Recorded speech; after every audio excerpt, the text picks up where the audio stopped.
Olá, malucos e malucas deste manicômio tributário chamado Brasil.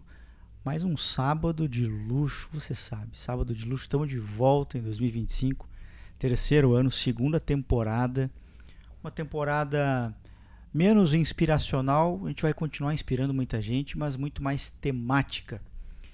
Então estamos aqui num sábado cinza, chuvoso, no condado da Faria Lima, recebendo uma querida amiga com quem eu interajo bastante em alguns grupos de WhatsApp. A gente discute tecnicamente, discute boas práticas, faz benchmark. Ela sempre traz bons insights com o seu conhecido humor ácido. Ela vai falar um pouquinho sobre isso.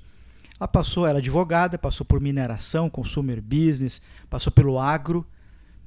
Em 25 anos aproximadamente de carreira, ela vai dizer que começou cedo. Eu concordo com isso. Sandra, seja muito bem-vinda aqui ao nosso manicômio tributário. Obrigada Augusto pelo convite, obrigada ao pessoal todo aqui que está trabalhando no grupo. Estou super feliz de estar aqui, assisti uns episódios e achei muito bom mesmo. Principalmente por essa questão de você ver assim, a pessoa atrás daquele LinkedIn, isso, atrás daquele grupo. Eu gostei muito, achei muito legal. Muito legal.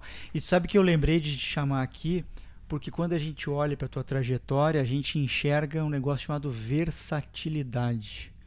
Então, nosso tema aqui hoje vai girar em torno da versatilidade. Eu queria te perguntar assim, qual é o segredo da versatilidade ao longo de 25 anos aí de trajetória?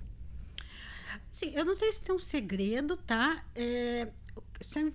Ontem eu estava pensando um pouco disso, né? A minha última passagem profissional foi numa instituição de pagamento. Uhum. Gente, eu trabalhei em indústria a vida inteira. Sim. Eu sou uma pessoa de indústria. Então, eu sabia ICMS, e tudo isso. E aí, eu comecei a fazer esse processo pela uma fintech.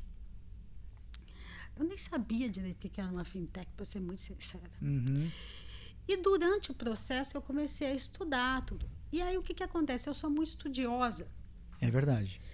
E eu comecei a estudar e comecei a entender o que era. Entre eu fazer o processo e eles me chamarem e eu começar, até curso de fintech eu já tinha feito, tributação de fintech. Nossa. Até coincidiu de estar tendo eventos naquele momento de fintech e tal. E eu entrei, eu já conheci a tributação de fintech. Uhum. Porque eu acho que é isso, assim, eu estudo muito, eu me preparo muito, mas então quando eu entrei assim em fintech foi engraçado assim, porque eu já tinha lido a lei do Banco Central, já sabia da lei lá 365, sei lá qual é o nome da lei que termina com 5, e já sabia como é que era, e já assim, foi até engraçado porque eu entrei, né, e aí eu falei assim, não tem SPED, né? Eu me disse, não tem SPED. Vocês não emitem nota fiscal, né? Porque eles têm aquela questão do Banco Central que os municípios dispensam você de emitir nota fiscal. Cara, eu ficava assim, mas não tem nota fiscal, não tem SPED, como é que é isso, né? Sendo um mundo completamente diferente. Se você vem de um mundo comando e controle, entra ali... Não, porque na indústria o caminhão não sai, né? Exatamente. Também, então, assim, todo mundo que é da indústria está acostumado com aquela coisa assim, o caminhão tá parado. Sim. Quem não teve um caminhão parado? No Piauí, geralmente. No Ceará. Sergipe é o rei do caminhão parado. Isso. Então, assim, nossa, eu já trabalhei sempre com Sergipe, amo Sergipe, mas assim, a fábrica tá sempre esperando matéria-prima que tá parada na coisa. Isso. E a culpa é nossa. E a culpa é sua, é isso, claro. Isso. E aí você tem que. O seu time tem que correr na Secretaria da Fazenda e aquela coisa toda. Eu pensava assim, gente, aqui não tem caminhão parado, aqui não para caminhão e tal. Mas, e eu amei, eu amava, assim, instituição de pagamento. Mas acho que é um pouco disso. Eu acho que você tem que primeiro estar disposto a estudar quando você vai fazer alguma coisa muito diversa, porque você entra num mundo muito novo. Mas Acho que também tem uma muito... eu vejo que você fala muito de atitude nos seus podcasts. E eu concordo, atitude é tudo na vida, né? E nisso eu acho que também tem uma coisa cultural do brasileiro, né? O brasileiro é um povo versátil, porque eu acho que a gente tem um pouco do coisa do sobrevivente, né? Então, assim, a gente veio aquele país que sempre foi tudo muito difícil, uma inflação muito alta, tudo. Então, a gente meio que aprende a se virar, né? Eu acho que eu sou um pouco...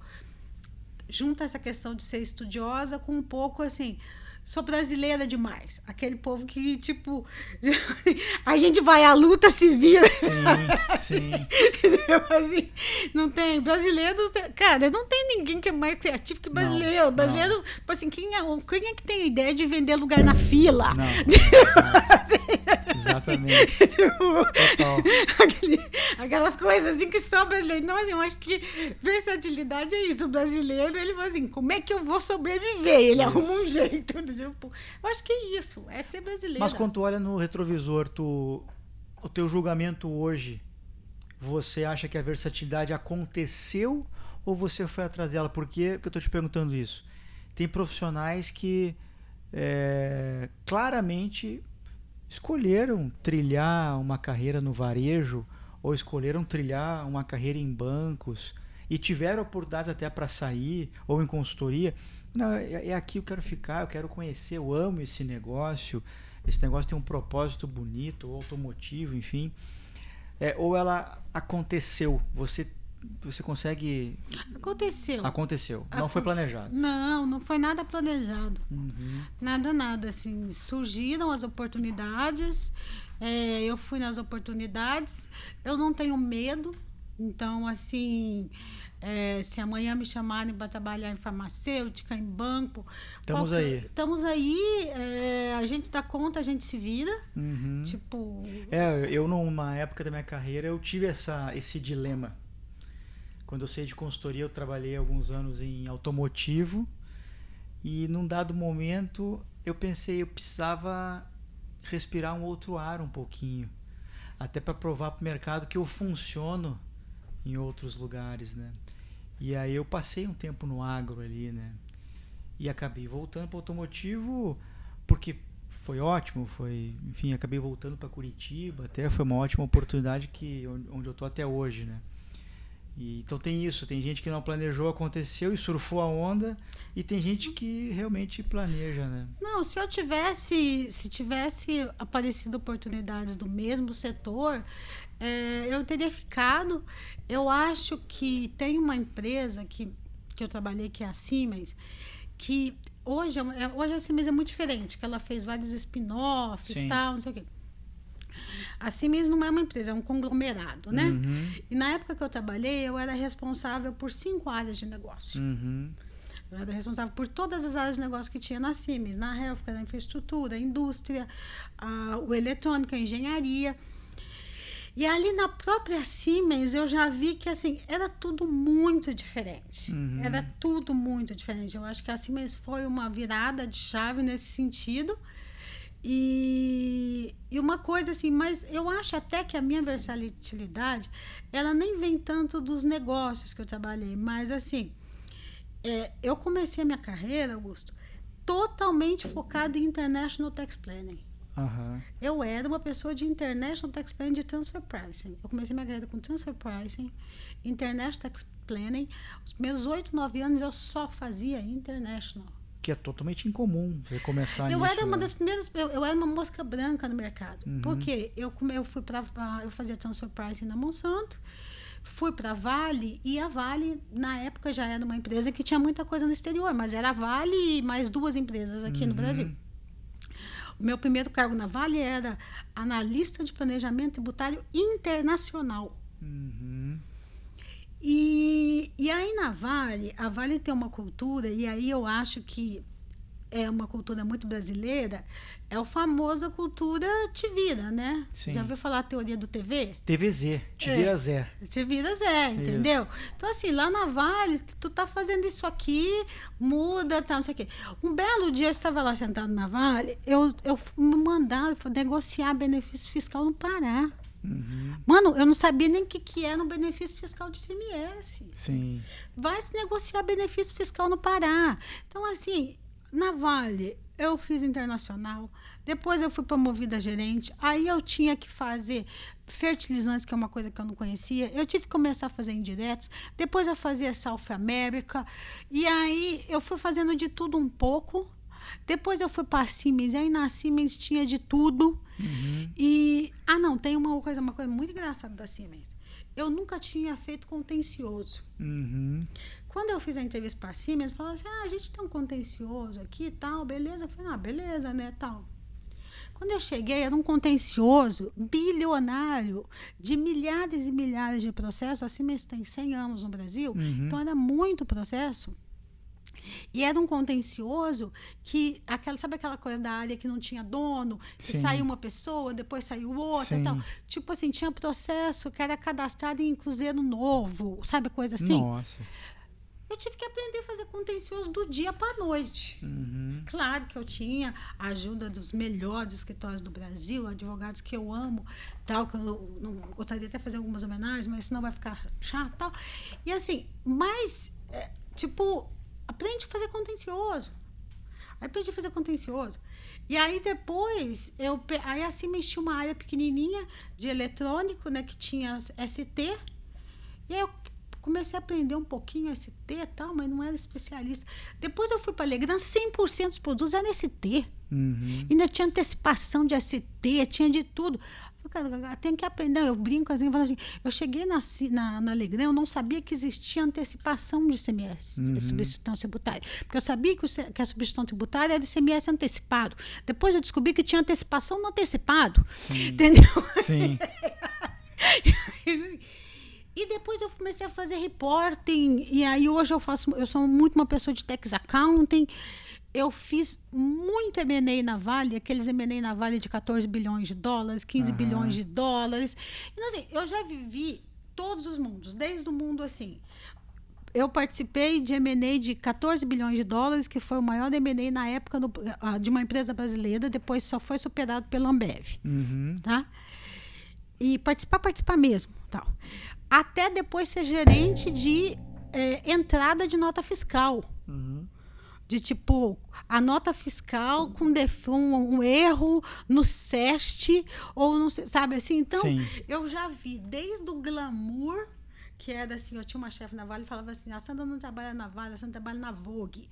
Que eu vivia naquele glamour, daqueles M&As, aquela época de boom de commodities, aquela coisa maravilhosa, até ser responsável assim por como é que faz a entrada de nota fiscal, e aí já era na Legrand, numa fábrica que era, imagina, né, uma empresa de eletroeletrônico, aquele monte de coisinha pequenininha, então são milhões de coisas pequenas. Entendeu? É o contrário da Vale, que é tudo os contratos bilionários, e na Siemens também é menos quantidade, porque os valores envolvidos são muito altos. E lá não, lá é tudo pequenininho, lá é coisa que você vende coisa de R$3, 5, R$10. E aí assim, não, eram 10, 15 mil notas por estabelecimento de entrada por mês, 100 mil notas por mês em todos os estabelecimentos. Aí, sei lá, 15% delas tinham defeito. E aí eu tinha que ter KPI para qual era o problema da nota fiscal. Então, eu já vi, assim, de tudo um pouco. Você falava assim, qual é o problema? Não, eu já vi, desde a coisa mais chique do mundo. Você está lá em Nova York, no prédio da Mitsui, estamos... Até do assim, o caminhão está parado na barreira, não consigo mandar lá um negócio para Manaus porque não tem o PIN de Manaus, e aí conheço as histórias. Eu já vi um pouco de tudo assim. Mas aconteceu. Agora, a versatilidade, eu gosto de sempre ilustrar assim, a versatilidade ela parece ter um conhecimento mais horizontal, que te permite conhecer um pouco de várias coisas. Essa é uma maneira da gente fazer uma gestão de carreira. Ou a gente faz a gestão, ou a gente, consequentemente, foi levado a isso, como o seu caso.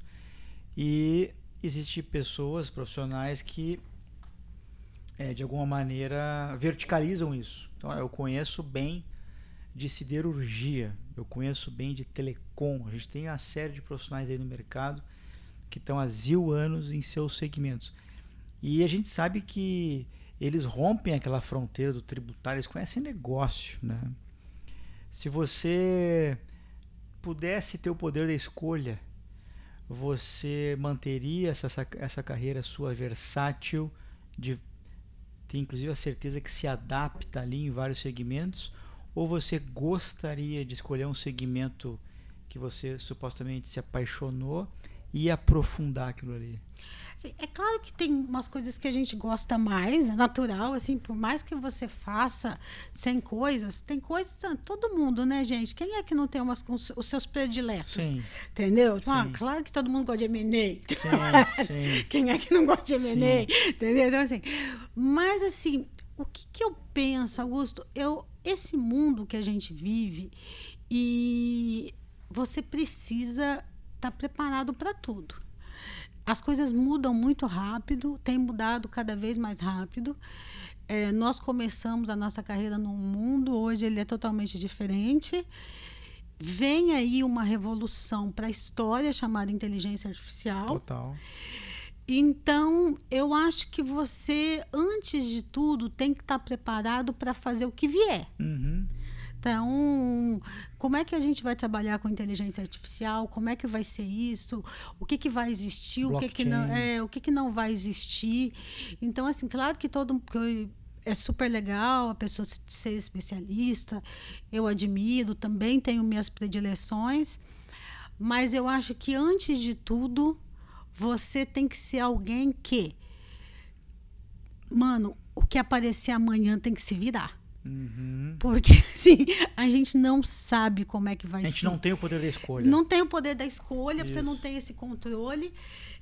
Eu vejo muita gente aí elucubrando sobre a reforma tributária.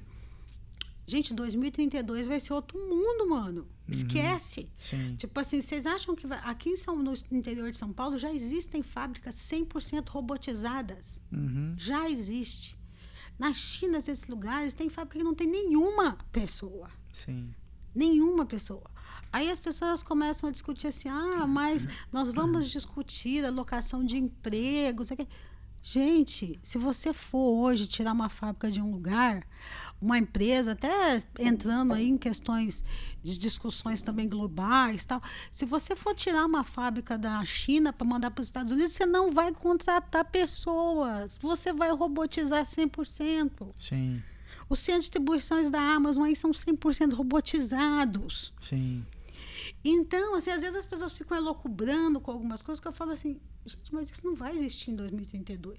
2032 não vai existir quantos empregos eu vou gerar numa fábrica. Você vai gerar 4, 5 empregos. Sim. Porque ninguém hoje abre uma fábrica. Eu vou me instalar no Brasil, vou me instalar nos Estados Unidos, onde quer que seja, e vou contratar. Não. Uhum. Vai ser robozinho e inteligência artificial. Então, eu acho que, antes de tudo, independente das suas predileções, independente até da área que a gente trabalha, por mais que eu goste e amo tech, se não tenho intenção de trabalhar com outra coisa, mas e se for necessário amanhã? Verdade. E se for necessário? E, tipo assim, you gotta survive. Então, assim, eu acho que é isso. Eu tenho uma coisa, eu sempre lembro disso.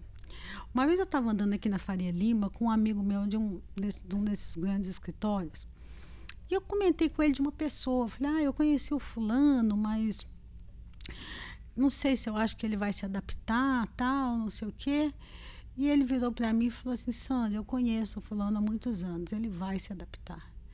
Porque ele tem uma coisa que você tem, que é uma coisa que algumas pessoas têm dentro dos olhos, que é o instinto de sobrevivência. Uhum. É o sobrevivente nato. Uhum. Você tem que ser um sobrevivente. Sim. Porque o mundo muda demais. E a tendência é que mude muito mais. Então, assim, o que você sabe aquela coisa The Last of Us? Tipo, cara, e se amanhã tiver um negócio, uma crise climática? You gotta survive. Se mantenha no tabuleiro. Se mantenha, entendeu? Então, eu tenho... ele disse que é uma coisa minha.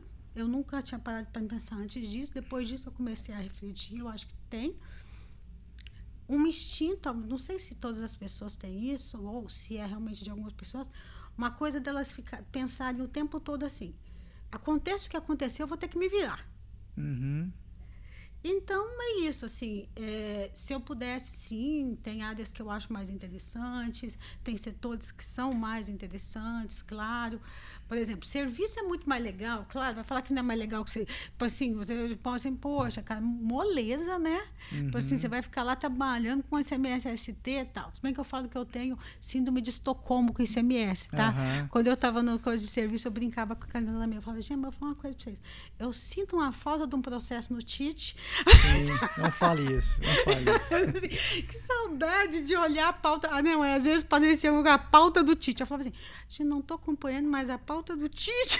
Assim, mas, assim, claro que serviço é legal, banco é legal, tem uns setores que são legais, mas a indústria, que a indústria no Brasil ela é muito sofrida, né? Muito.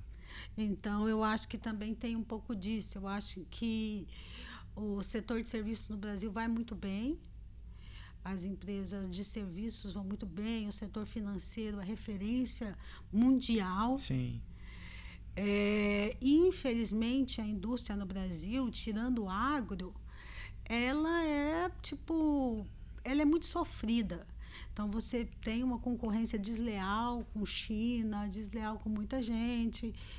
Então, eu acho que eu vi indústrias muito sofrendo essa concorrência.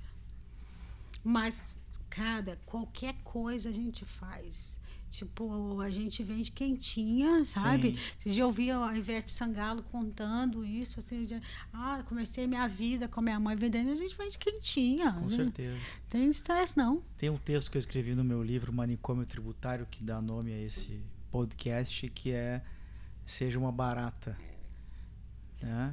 Então tem aquela teoria que se explodir, se o Trump apertar no tal do botão vermelho, ele e o Putin ao mesmo tempo, nós todos morreremos, mas as baratas sobreviverão.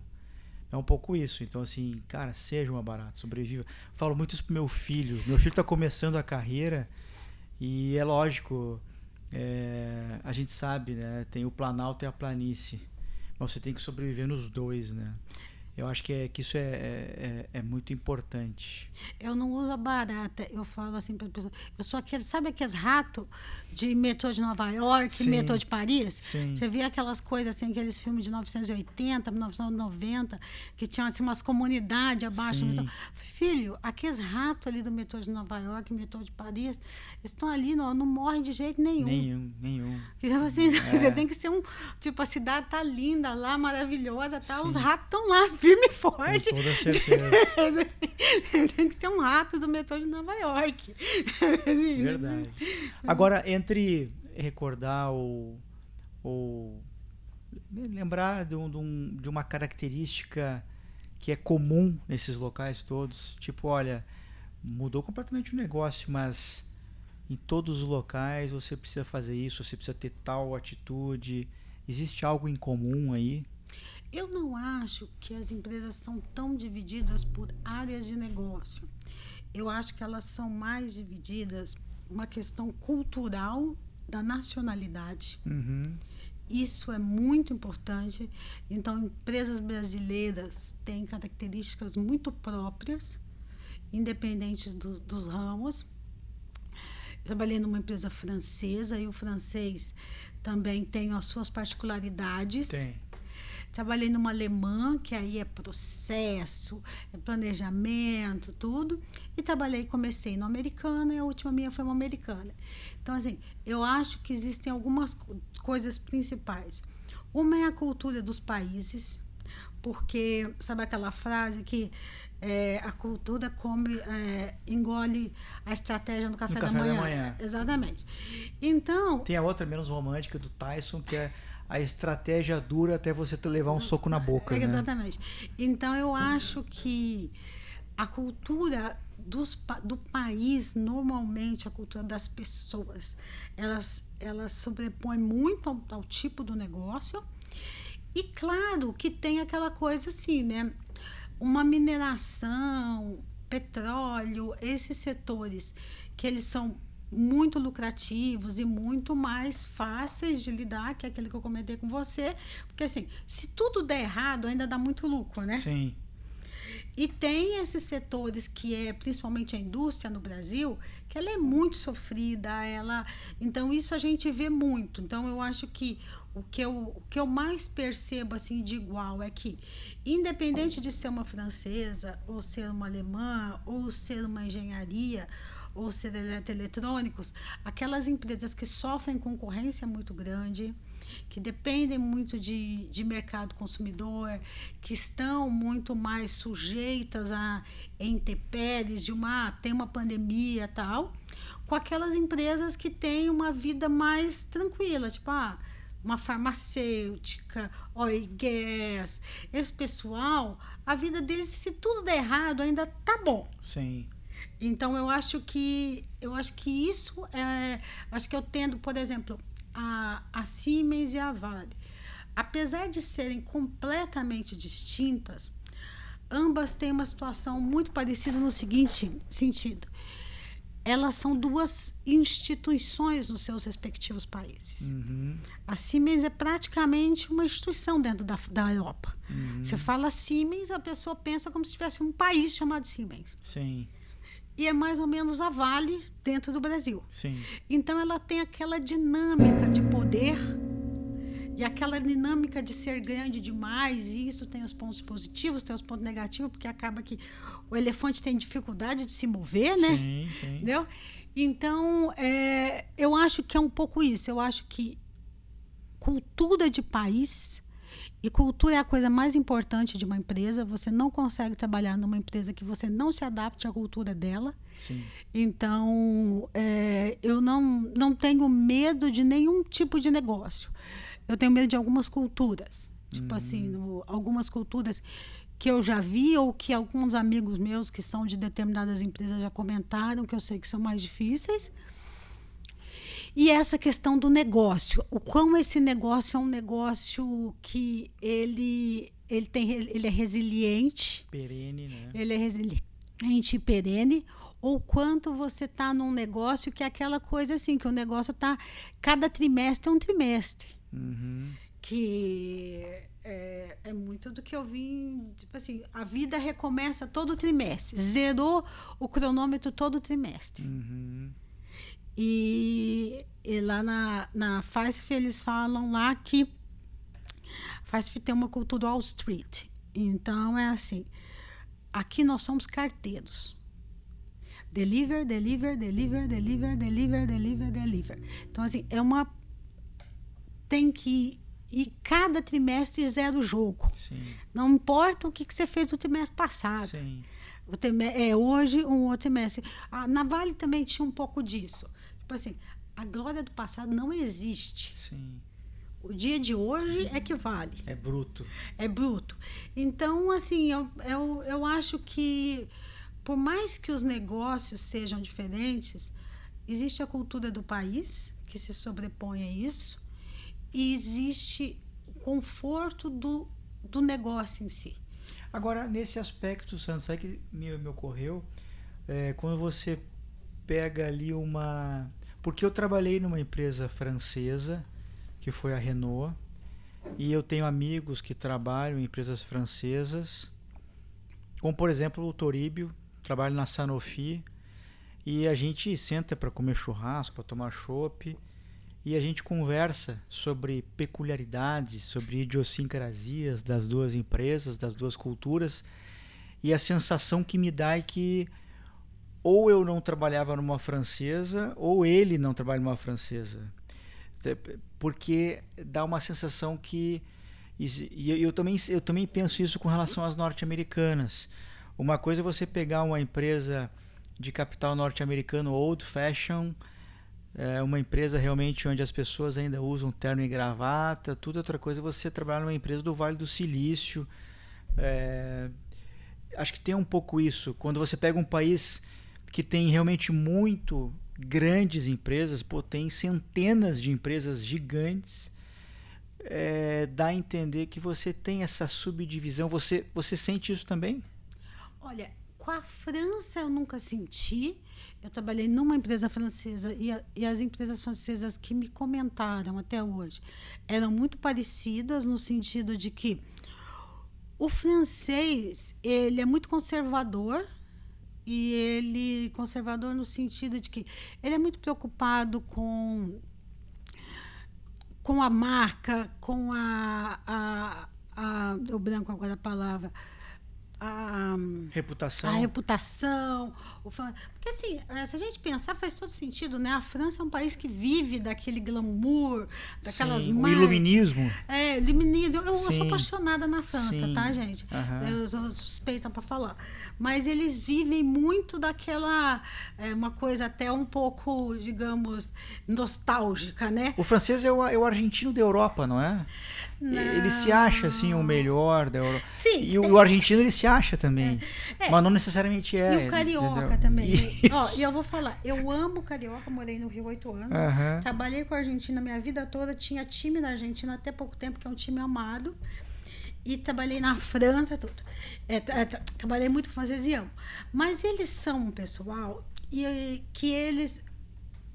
Aí eu vou fazer uma crítica aos argentinos. Gente, o francês e o carioca, eu acho que não justifica, mas explica. Porque o cara nasceu no Rio de Janeiro, o cara nasceu em Paris, ele nasceu num lugar especial. Sim, verdade. É verdade. Mas agora, assim, cabe cá entre nós, nasceu em Buenos Aires, não tem nada a ver. Mas enfim, mas eles acham assim. E aí... Quem disse isso é a Sandra, hein? Não, é uma cidade que eu acho linda, mas também assim, vamos combinar, não é Rio de Janeiro, nem Paris. Verdade. Assim, lista cidades do mundo. Todo mundo vai botar Rio de Janeiro e Paris lá em cima, ninguém vai lembrar de Buenos Aires. Mas enfim, e eu acho isso engraçado, porque eles têm muito orgulho de ser quem são. Sim. Eles têm muito orgulho de ser quem são, eles têm orgulho de onde eles nasceram. Lá na Vale a gente brincava que carioca não tem mobilidade, né? Porque carioca, ele, tipo... Tudo... Mas isso é curioso que tá falando, porque orgulho, o carioca tem, certo? Mas o gaúcho também. A diferença é que realmente talvez o carioca, ele queira ficar ali, porque ele gosta, aquilo ele precisa. A qualidade de vida. O gaúcho tomou assim tem gaúcho, tudo quanto é parte. Tem CTG em Seattle. Não, mas aí eu vou ter que dar uma de carioca, né, cara? Mas assim, você vai comparar Rio Grande do Sul com Rio de Janeiro, mano? Você vai comparar o quê? Rio Grande com a Praia de Ipanema? Não é isso. Mas com um pouquinho de dinheiro eu vou lá pra Ipanema e vou pra praia e volto. Assim, tá igual quando eu falava lá pra eles assim, um apartamento no Itaim é mais barato que em Ipanema. Assim, você vai comparar Marginal Pinheiros com o mar? Não vai. Não então vai. Assim, mano, o cara tem praia, o cara tem Ipanema, o cara tem Leblon. Tem isso. Claro que ele não vai sair de lá. Tem isso. Então, assim, agora você tá lá em Porto Alegre, eu adoro, acho uma cidade linda. Mas, na boa, tipo, não é o Rio de Janeiro. Sim, não é, nunca será. Tipo assim, o Rio, eu acho o Rio e Paris cidades muito especiais. Sim. Muito especiais. O Rio tem lá os seus defeitos, ninguém está dizendo que não, mas assim, elas são especiais. Elas têm uma vibe diferente, elas têm uma bossa diferente. Tipo, você não precisa fazer nada no Rio, você não precisa fazer nada em Paris. Ela tem uma bossa diferente. Assim, o que você faz no Rio? Mano, senta pra tomar um café, igual uma coisa em Paris. Senta lá e fica lá tomando um café na rua. Verdade. Não é a mesma coisa que tomar um café em qualquer outra cidade do mundo. Sim. A mesma coisa o Rio de Janeiro. Então, eu consigo entender o carioca e consigo entender o francês. Porque... Assim, eu acho muito os carioca, a coisa que o carioca acha mais engraçada é quando o paulista fala da vista. Assim, mas São Paulo não tem vista. Vista do quê em São Paulo? Sim, verdade. Assim, a vista do meu apartamento, eu tenho mania de falar isso, porque eu acho que minha vista do meu apartamento é bonita aqui em São Paulo. Aí o carioca fala assim, vista em São Paulo? Mas São Paulo não tem vista. Sim. Tipo, vista do quê? Assim, não, mas é comparar comparáveis, né? Comparáveis. Mas assim, eu sou, ao mesmo tempo, eu tenho um pouco de Jô Soares, que Jô Soares amava São Paulo. Eu amo São Paulo. E amo, assim, tenho uma paixão por São Paulo impressionante. Eu acho que São Paulo é bonito. Pode não ser a beleza convencional, sabe aquela coisa assim de que todos nós temos uma beleza convencional de mulher, de homem, de disso, daquilo, tal. Mas ela é bonita. Eu também acho. Ela é bonita nos seus defeitos, ela é bonita na sua tristeza, ela é bonita na sua velhice, ela é bonita, sabe? Assim, eu acho São Paulo uma cidade bonita. E não é a beleza óbvia. Que tem gente que é assim, né? Tem gente que não tem aquela beleza óbvia. Sabe? É loira dos olhos azuis, alta. Mas a pessoa é bonita. E por quê? Porque ela tem uma beleza que é dela. E eu tenho isso. Eu sei que, claro, que os cariocas desmaiam quando ouvem isso. Mas eu acho que tem, sim, uma... Mas aqui mesmo, a Faria Lima tá cheia de carioca que decidiu ganhar dinheiro e teve que ir para São Paulo, né? Porque não existe mais praticamente o mercado, exceto um fundinho ali, outro e tal. Tem um Armínio, tem mais 3 ou 4, mas o resto tá aqui na Faria Lima, né? Então aqui na Faria Lima o sotaque, né, do condado tem muito de carioca, né? Então, porque assim, aquela questão do Rio, né? Eu amo o Rio, morei lá 8 anos, eu nunca tive problema nenhum no Rio. Eu nunca vi uma arma na minha vida. Eu nunca vi uma arma, pessoalmente. Mas a questão é essa, você tem 5 ou 6 opções de empresa para trabalhar. Você tem, basicamente, os fornecedores da Petrobras. Sim. Porque lá tudo gira em torno... A Vale só está lá, porque, na verdade, a Vale foi criada na época que era estatal, na época que... O que existe no Rio, na verdade, tirando a Petrobras, é o que é da época do estatal. Então, Rio de Janeiro era a capital, o BNDES ficava lá, a Vale ficava lá, tal, não sei o quê. E depois, o que sobreviveu lá obviamente, o recurso natural do petróleo e os fornecedores do mercado de petróleo. Então, você não tem muita opção de trabalho. Você não tem, a quantidade de coisas que você tem. E aí você vai ter 1 ou 2 empresas que estão lá por um motivo ou outro. Mas São Paulo tem tudo. Então, profissionalmente, São Paulo não se compara. Mas tu sabe que eu quis dizer com isso é que e aí eu vou te dar um relato que eu vi. Ninguém me contou. Não, eu vi. Então isso é uma verdade. Ponto. Eu, trabalhando na Renault, percebia claramente que se você não falava francês, tem um limite de voo. Você absolutamente não vai atingir cadeiras, sei lá, acima de gerente. Esqueça. E até porque você vai no headquarters em Boulogne-Billancourt e tem altíssimos executivos lá que não falam inglês, só falam francês. A Sanofi, o depoimento do Toribia, que, cara, aliás, ele começou a falar francês agora, que está morando lá há alguns anos, mas tanto faz.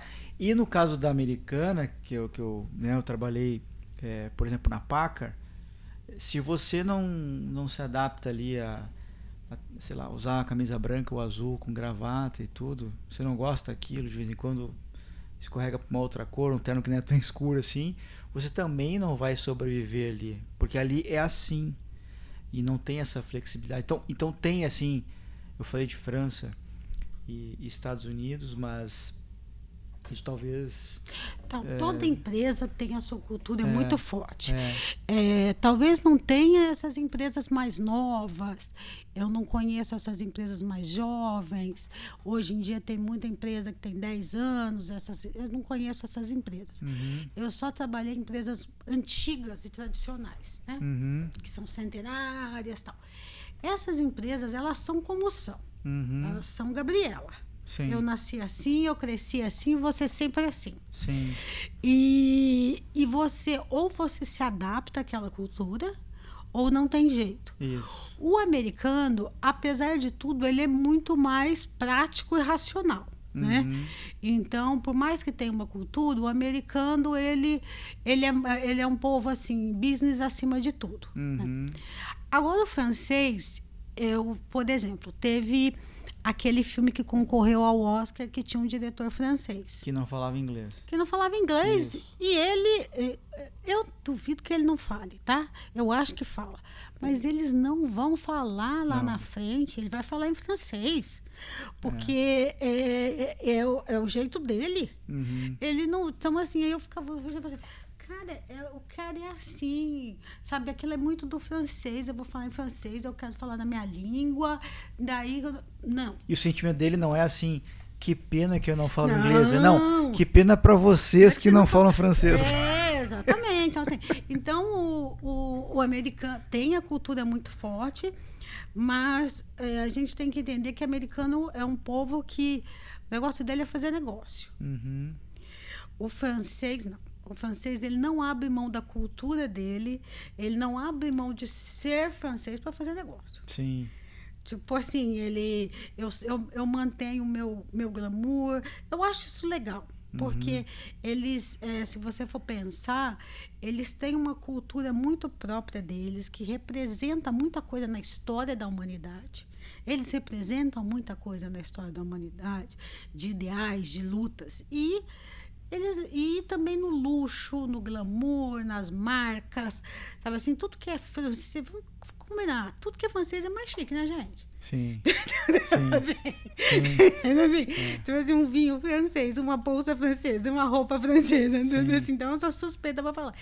Isso para eles é um valor muito grande. Sim. Ele não vai fazer um carro ou alguma coisa que comprometa. Talvez o carro tenha sido um péssimo exemplo, mas ele não vai fazer uma coisa que comprometa a reputação dele para ganhar dinheiro. Uhum. Sim. Entendeu? Ele é o oposto, né, do chinês. Sim. E o oposto do americano também. Inclusive, existe o francês não gosta do americano de jeito nenhum, né? Eles acham aquele povo que come mal, Sim. aquele povo que se veste mal. Sim, verdade. E Sandra, que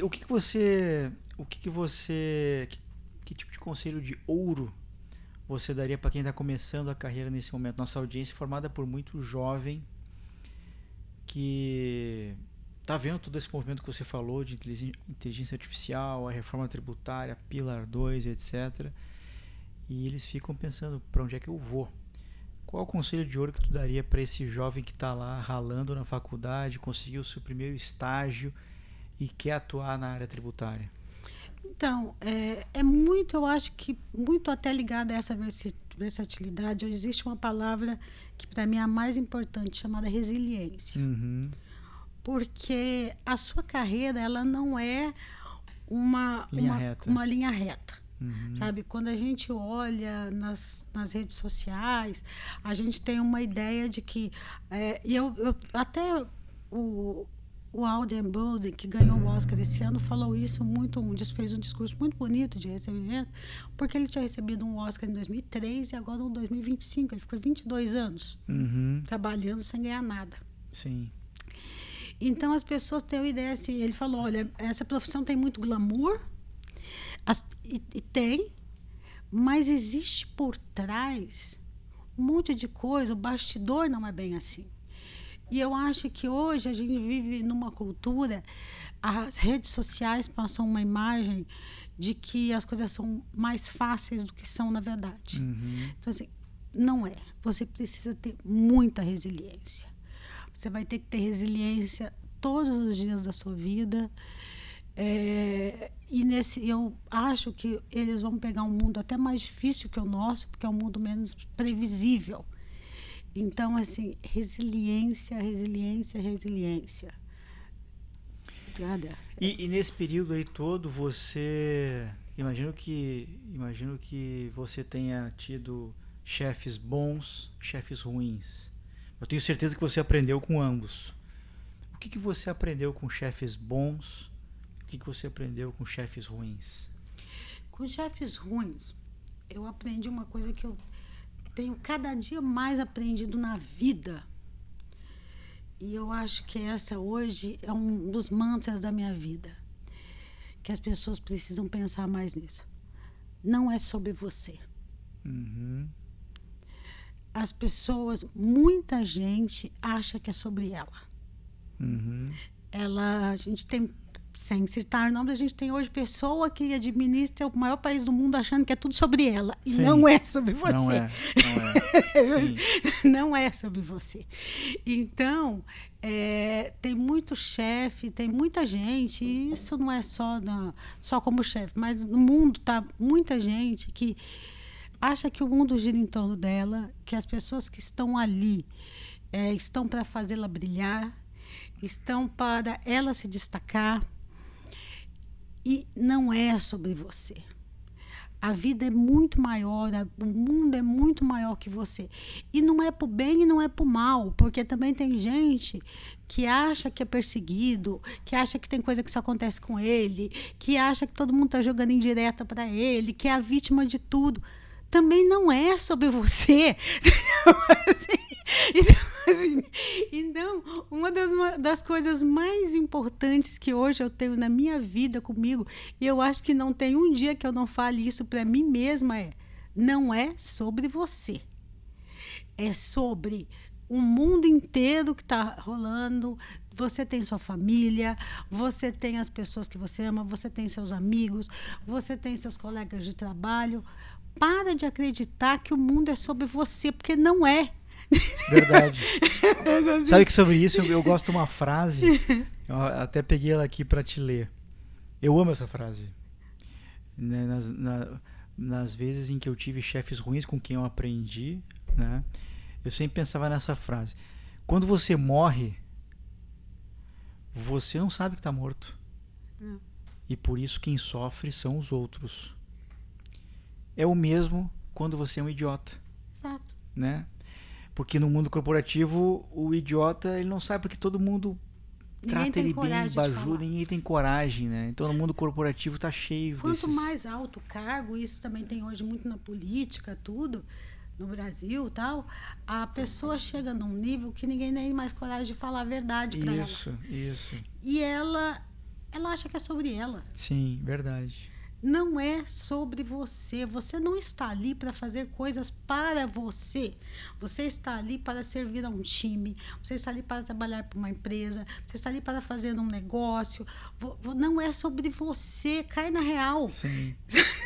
nem para o bem, nem para o mal. Sim. Também. Não existe uma conspiração. Tem gente que acha que existe uma conspiração. Não, ninguém está fazendo uma conspiração nas suas costas. Olha, eu vou falar... Gente... Eu brinco, e isso hoje tem muito na rede social. Eu falo assim, o problema do mundo é o excesso de autoestima. Sim. Assim, gente, a galera tá com muita autoestima por aí. Muito. É muita autoestima. Muito. Assim, você não é tudo isso, você não tem essa importância toda. Amanhã, se você morrer, não vai parar nada. Assim, você vai ser, no máximo, um porta-retrato para 2, 3 pessoas. Só. Então, eu acho que é isso.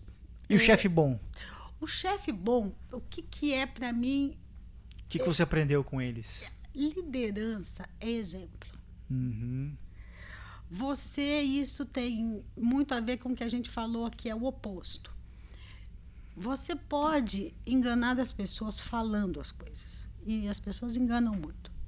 Mas as pessoas só vão te admirar pelos seus atos. Uhum. E só vão te seguir pelos seus atos. Se você parar para pensar mesmo, você só admira pessoas pelos atos dela. Você pode ver, eu vejo o discurso do fulano é maravilhoso, aquele cara fala super bem e tal, não sei o quê. Mas assim, pensa em quem você admira de verdade. Uhum. Você admira pelo que ela fez, não pelo que ela falou. Uhum. Liderança é exemplo. Então, se você quer ter um time comprometido, você tem que ser comprometido. Se você quer ter um time que vai atrás, que busca as coisas, você tem que mostrar isso para eles. Você tem que mostrar na forma do seu comportamento, na forma como você fala com as pessoas. Se você quer que eles respeitem os outros, você tem que respeitar. Eu acho que, mais uma vez, também não é só sobre... É sobre ser humano. Na verdade, a gente não é um profissional que está isolado, né? Não tem aquela coisa, ruptura lá do seriado. Aqui fora é assim também. Uhum. Você é o que você faz. Você é o que você executa. O que você fala... Não interessa. Até porque nem você lembra amanhã. Vamos combinar. Entendeu? Agora, você falou assim, quem você admira? Poxa, eu admiro alguém que fez um trabalho interessante, eu admiro alguém que eu sei que faz determinadas coisas. Então, liderança é, acima de tudo, exemplo. Sem dúvida. Sabe? É a mesma coisa que criar um filho. Tipo, você pode falar qualquer coisa para ele. Se você não der exemplo, vai entrar por um ouvido e sair pelo outro. Sim. Verdade. Porque é exemplo. É o exemplo que arrasta, né? É o exemplo. Nada é mais contagioso que o exemplo. Sim, com certeza. Concordo muito com isso. Então, eu acho que isso. Eu tive chefes que eles eram exemplo. Uhum. Exemplo na forma com que eles tratavam as pessoas, na forma com que eles conduziam o time, tudo. E tive chefe também que achava que era tudo sobre ele. Sim. Sim. E você tem que se adaptar a ambos. Tem, exatamente. Você tem que se virar. E aí vem o negócio da versalidade, da resiliência. Com certeza. Tipo assim. Totalmente. Porque, assim, o que acha que é tudo sobre ele é fácil, né? Do tipo assim, você pega e finge que é, né? Sim, exato. Deixa ele acreditar, né? Tipo assim, a pessoa tem uma puta da autoestima, né? Eu morro de rir, eu vejo muita coisa na internet, o pessoal vendo e fala, gente, esse pessoal tem muita autoestima, né? Do tipo assim, de onde a pessoa tirou que ela é tudo isso que ela acha que ela é. Tipo, assim. Mas assim, que bom, né? Tipo,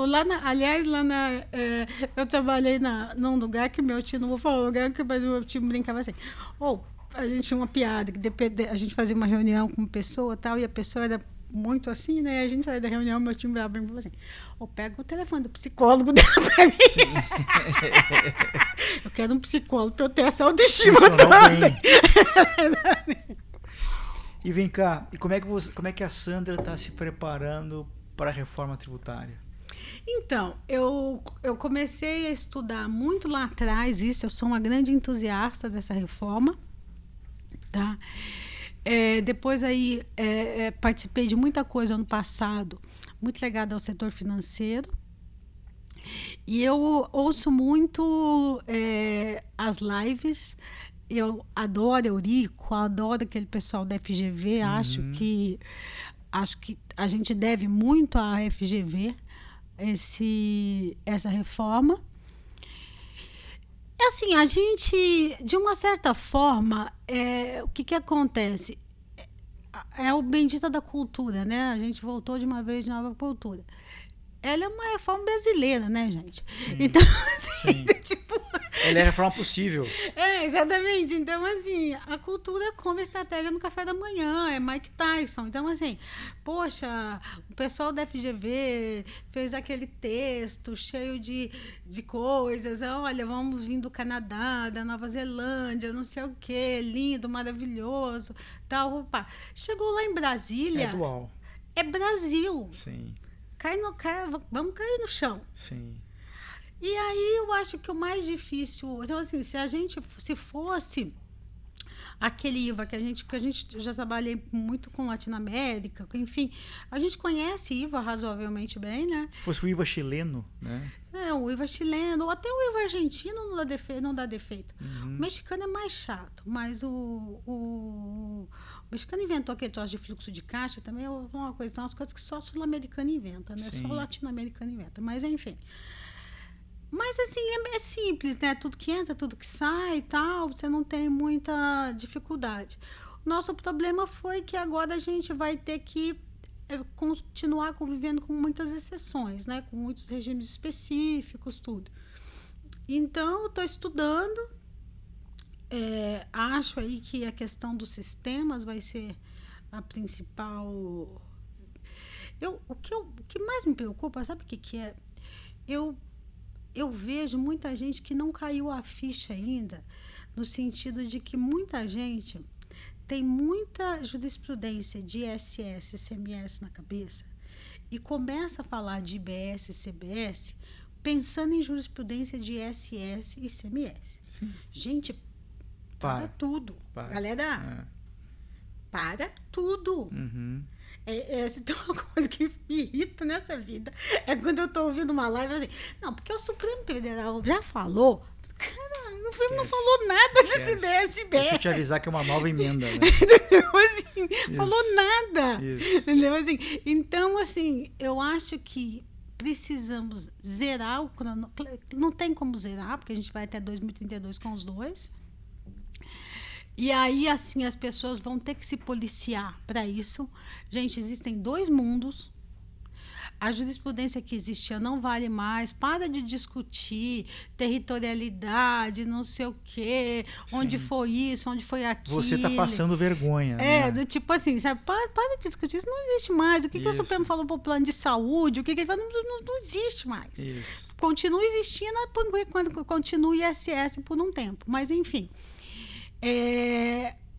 Eu acho que precisa virar essa chave de algumas pessoas que não viraram ainda, que são muito presas ao passado.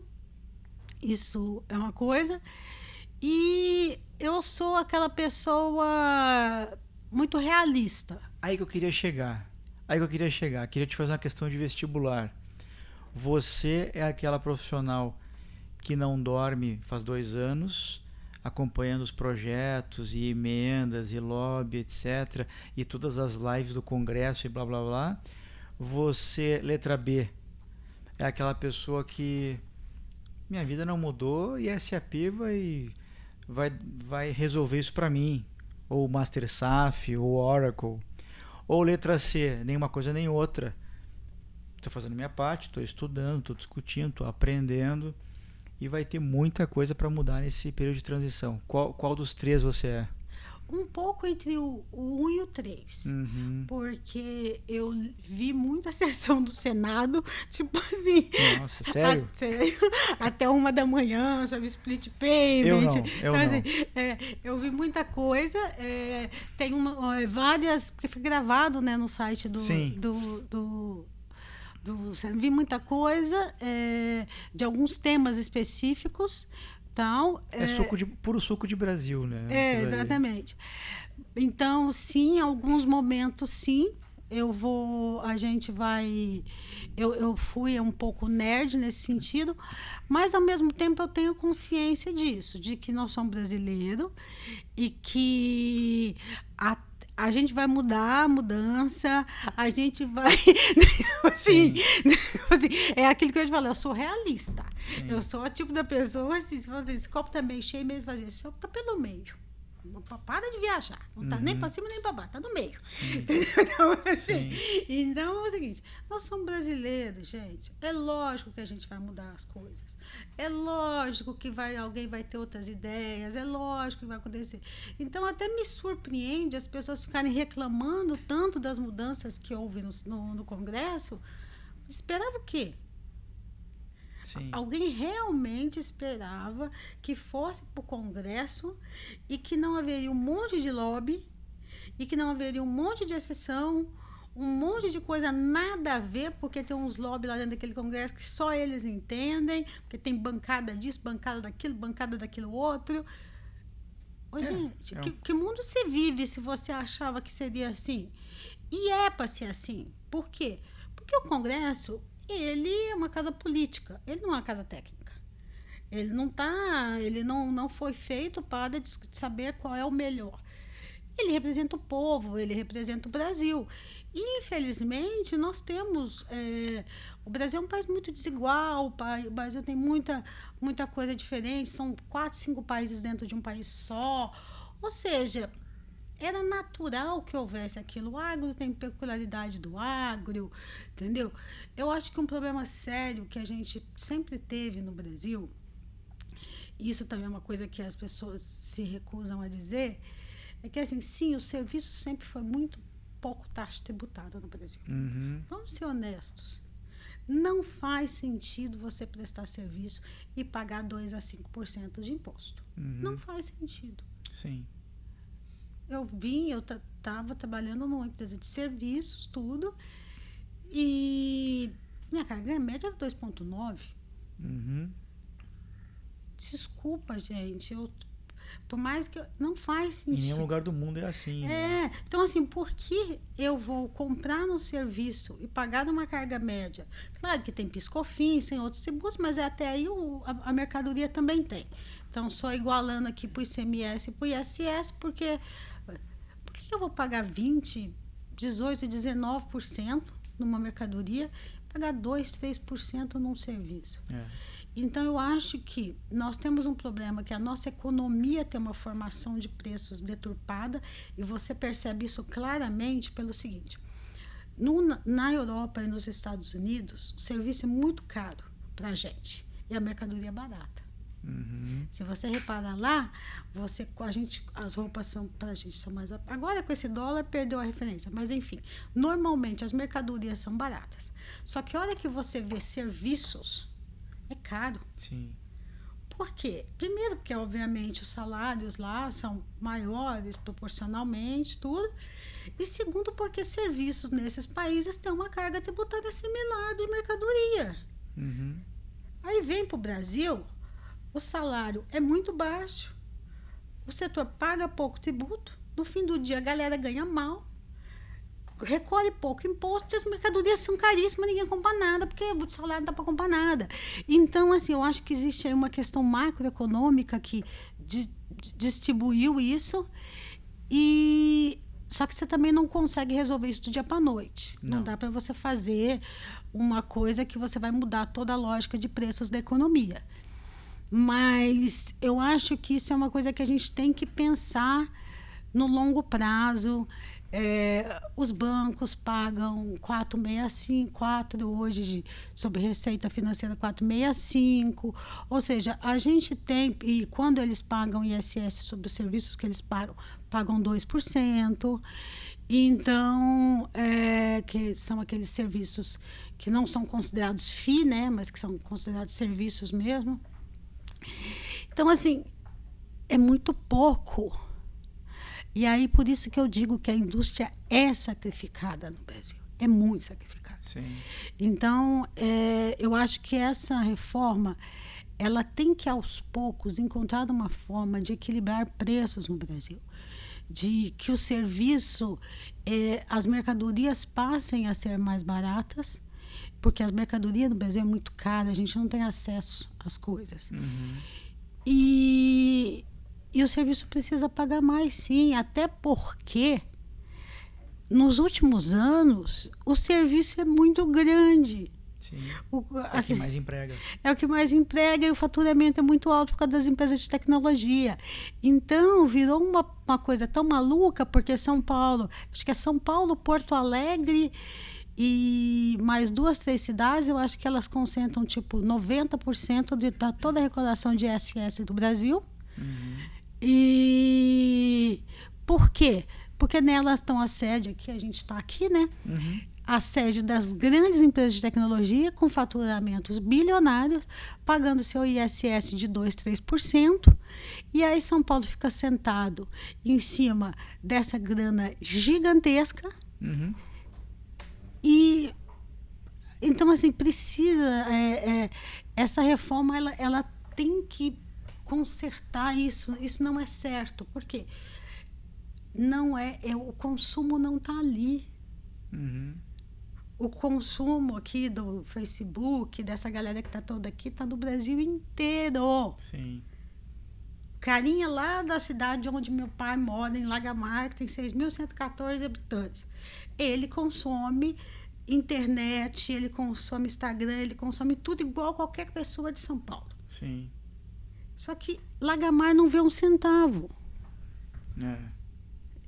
E aí os municípios pequenos do Brasil, eles vivem de repasse. Mas isso é outro ponto, né? Eu acho que a reforma poderia talvez trazer essa ótima provocação dentro de alguns anos. A gente, quem sabe, é meio utópico o que eu vou falar, mas a gente tinha que reduzir os 5.000 e tal lá municípios para 2.000 no máximo. Mas isso é mais utópico que tudo, né, Augusto? Eu sei, mas eu preciso sonhar. Tipo assim, sonho grande. Eu falo porque eu sou de um dos estados, eu sou paulista de Ribeirão Preto, mas eu tenho muita ligação com Minas, dá para perceber por esse sotaque.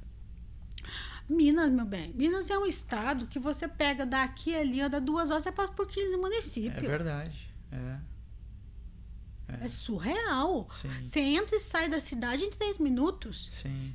Assim, eu já conheço muitas vezes. Tá chegando em Abadia dos Dourados. É o estado com mais município do Brasil, eu acho. Assim, Minas é. Você tá chegando em Abadia dos Dourados. Aí você entra pela rua aqui, sobe teu posto de gasolina, ali tem a padaria, às vezes a gente para ali, pega um pão, tal, não sei o que, acabou a cidade, vai embora. Sim. É surreal. O Sim. Nordeste também não é muito diferente, não. O Nordeste você pega, vai para. Eu vou pegar o carro, estou na praia X para ir para a praia tal. Sim. Você pega e passa por um monte de municípiozinho. É verdade.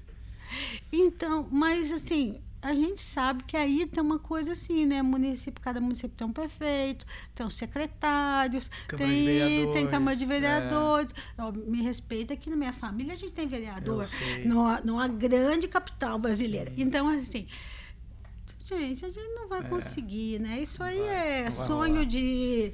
Ainda mais porque a gente sabe que esses municípios, eles são dominados pelos partidos hoje, que são os partidos que é o Centrão e que tem um domínio enorme sobre o Brasil. Sim. E que não tem a menor chance de você tirar um monte de prefeito do PP, do PL. É o feudalismo do século XXI. Não, assim... É um feudalismo mais escondido, né? Não... Disfarçado. Não tem. Isso aí... O Paulo Guedes pensava isso, mas quando ele falou, eu já falei, não, assim, você imagina. E aí, assim... E também tem uma outra coisa, né? Uma boa parte da cidade trabalha na prefeitura e nos órgãos ali, porque são cidades que têm poucos empregos. Então, essas cidades pequenininhas, elas não têm praticamente nada. Não tem nada, uma cidade de 5, 6 mil habitantes. Ela tem um Banco do Brasil... A igreja, um CTG e os Correios. Os Correios, ela tem... E aí vai ter umas lojinhas, tal, não sei o quê, um supermercadinho. Tirando isso, as pessoas trabalham ligadas ao município. Então, assim, é muito difícil. Por isso que tinha que acabar. Não, mas assim, você não consegue, porque aí as forças ocultas, a tia Maria, o tio João, o tio não sei o quê, vai ficar todo mundo desempregado, vai dar morrolo. As forças ocultas. Não dá. Deixa eu te perguntar, a gente tá indo aqui pro nosso final, eu queria te perguntar se tu tem um livro, um filme que tu queria indicar pro nosso público, no nosso famoso Pitacos Culturais. Cara, eu assisto muita coisa, eu sou apaixonada por cinema, eu amo cinema, eu amo filme, eu leio muito, mas eu vou falar uma coisa para você, eu vou te falar uma coisa saindo do forno. Ontem eu comecei a assistir Os Manicômio Tributário e parei para assistir um seriado do Netflix que saiu essa semana, que chama Adolescente. Não vi ainda. Essa semana. São 4 episódios. Uhum. Ótimo. É assim, quando é curtinho, você vai dormir, eu falo assim, acaba, você tem que assistir. Você que tem filho, você tem que assistir. É uma reflexão sobre o mundo que nós estamos criando com as redes sociais, com essa molecada de 13, 14, 15 anos. Assista Adolescente. É assim, é devastador, porque a gente não tem... Eu nem sabia que existia uma coisa que eu vi lá no seriado, uma sigla lá, e assim, não é spoiler, mas enfim, é sobre um adolescente que aparentemente matou uma menina e tal. E só que o filme não é sobre a investigação, não é sobre isso. O filme é o que leva um menino, um adolescente, a matar uma menina. E a visão da família dele. O filme é muito focado no pai, que é um dos produtores, que é um ator britânico que eu amo, mas eu não vou lembrar o nome agora para falar. E sobre a sociedade, porque um menino de 13 anos, ele tem uma influência enorme da família, do pai principalmente, mas hoje em dia ele tem uma influência enorme das redes sociais, porque ele vive 80% do dia dele ali num mundo que nós aqui da nossa idade não sabemos que existe. Com certeza. Então, assim, assisto adolescente, eu acho que quem tem filho precisa assistir aquilo. Quem vive no mundo, porque, assim, é assustador. A gente não tem noção. Boa dica. Do que essa galera tá vivendo, assim. E quem que eu deveria convidar para sentar nessa cadeira aí, para bater um papo comigo? Sabe quem que eu pensei? Eu tenho uma amiga, uma das minhas melhores amigas, que ela foi de Vale comigo. Nossa, ela, inclusive, que me ajudou. Eu não teria feito nada sem ela. Por quê? Eu era uma pessoa de diretos e ela de indiretos. Aí me mandaram eu fazer indiretos, que o povo lá é tudo doido. E ela sabia, e ela que me passava tudo. Depois ela saiu da Vale, foi para o Verano e ficou uns 15 anos no escritório de advocacia. E agora ela está no Santander. Ela é superintendente no Santander. E eu acho que é uma pessoa que é muito legal, porque acho que é a única pessoa que eu conheço que saiu de indústria, escritório e banco. Como é que é o nome dela? Rosana Jaime. Tá bom. Eu vou te mandar É porque eu mandei ontem a mensagem desse seriado do adolescente para ela, porque ela tem um filho adolescente, e estava falando com ela sobre esse assunto, acabei esquecendo de falar Ontem eu estava conciliando estudar o manicômio com assistindo adolescente, estava difícil. E aí, o seriado, ele é todo gravado em plano único. São 4 episódios e 4 cenas. É todo plano único. O 3º e o 4º episódio, você simplesmente não consegue parar para beber água. Eu sou uma pessoa muito focada, assim. Você não consegue parar para beber água, porque é plano único. Você fica ali assim, ó. É muito bom, muito bom. Muito bom. Já avisa ela, então, que o telefone dela vai tocar. Vou falar para ela. Convidá-la aqui para o manicômio. Ela é uma figura. Você precisa conhecer. Você precisa conhecer. Maravilha. Bom, nossos convidados aqui, eles recebem um presente, um modesto presente, que é o meu livro. Depois eu vou colocar a dedicatória, que eu lancei ano passado, Cartas a um Jovem Gestor Tributário. Eu queria te dar em retribuição à tua gentileza de vir aqui nos... Eu gostei do jovem aqui. Jovem. O jovem que eu fui. Cartas ao jovem que eu fui. Eu sei que é. Eu sei. Assim, mas eu tô aqui pensando assim, que como eu vou ler, assim, parece que é uma carta para mim, entendeu? Sim. E eu sei que é você falando com você, eu sei do livro. Mas assim, eu gostei aqui do jovem, que eu vou pensar que eu vou ler como um jovem gestor. Sim. Entendeu? Porque eu tô naquela fase que agora a gente... Já falei que eu tô naquela fase assim que eu tô pegando umas fases de velho. Assim, não, porque no meu tempo, porque quando aqui não tinha, não sei o que, eu falei, gente, eu preciso parar de falar essas fases, que isso aqui é muita coisa de velho. No meu tempo No meu tempo, isso aqui não existia. Sabe como é que era isso aqui? Não sei o quê. Ô, gente, tipo assim, eu tô me sentindo aquela tiazinha, sabe assim, passa aqui na Vila Olímpia, aqui, assim, não, quando eu mudei para São Paulo, não tinha nada disso aqui, porque não tinha nada. Vila Olímpia era outro lugar, assim, se você tirar uma foto, vai lá no Google e digita assim, Vila Olímpia 2000. Não tinha um prédio. Não tinha. Quando eu mudei, tipo assim, eu virei aquelas pessoas que ficam assim, sabe, contando umas histórias, assim. Aqui não tinha prédio nenhum, aqui não tinha nada. Eu preciso tirar isso de mim. Só que eu veio para São Paulo a trabalho desde 99, 98, 99. E é verdade, eu ficava naquela época no Parthenon da Vila Olímpia, que fica ali na Gomes. Nossa, outra cidade. Ali não tinha nada. Só casinha. Tinha ali o fogo de chão, não, jardineira. Isso. Tinha a jardineira, tinha aí um Portuga no outro lado da rua, tinha mais um japonês e não tinha mais nada, realmente. Não, essa região aqui é surreal. São Paulo também tem uma coisa assim, São Paulo não é Brasil, né? Faria Lima menos ainda. Porque aqui, eu tenho uma curiosidade de saber quem compra tanto apartamento que é construído nessa região. Sim. Porque não existe como você andar 600 metros aqui sem ver 3 obras. Eu tenho uma dica. Acho que quem compra são alguns fundos de investimento imobiliário que estão por aqui, né? Então, Quineia, BTG, né? Itaú. Mas, XP. então, mas se eles compram, será que vai ter negócio para tudo isso? É uma dúvida que eu tenho. Assim. Aí o percentual de ocupação. Eu queria ter o otimismo da JHSF. Sim. Sabe? Porque, assim, eu fico chocada. Sim. E nenhum deles é apartamento simples. Não. Então, E eles não têm problema de não vender agora, né? De vender em 3 anos, 4 anos, 5 anos, né? Nenhum problema. Não, eu falo para as pessoas, eu falo, gente, é inacreditável. Se eu vou na padaria, eu vejo 3 obras. Com toda certeza. É uma coisa impressionante. Mas, enfim, São Paulo e suas coisas de São Paulo. Né? Sim. Assim, paulista e... Eu sou paulista, posso falar. Paulista e suas idiosincrasias de paulista. Certeza. Esses dias, eu tô contando a última. Esses dias eu fui no Albert Einstein.